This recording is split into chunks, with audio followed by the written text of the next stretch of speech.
So as I've said in the past, history does repeat itself. Whether you've been keeping up with it yourself or someone has informed you of it, you know that things are happening again in the news that seems like it's already happened in the past before. Let's take the events in Syria for example.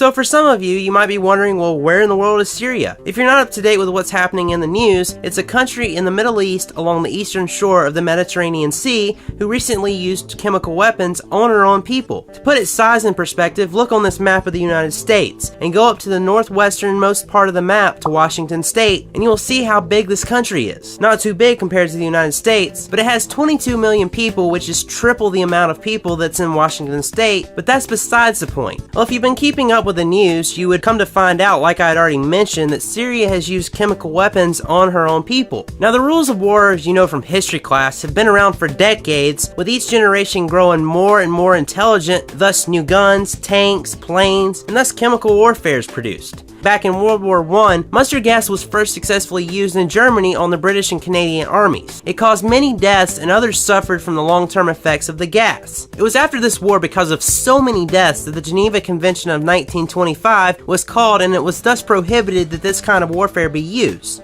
Are you seeing a pattern thus far? Gas is used by the Germans in the First World War. Then here we are just a couple centuries into the future, and you hear of such warfare being brought back into play, even though it's been banned by the Geneva Convention. This is just deja vu all over again with Syria. What do you think? Do you think that we should attack and take control as the United States of America, or just keep to our own and let the Middle East fend for themselves for once? Do you feel that history repeats itself, and is it? Do you have any thoughts on something else that might happen and take place in the future of history repeating itself? Let us know. You never know, it might show up in one of our episodes on down the road. Well, that's going to wrap up today's episode on That Was History. If you loved or even liked what you saw today, let us know by hitting the like button down below. Also, jump on over to Facebook and Twitter and leave us a comment and like the page as well.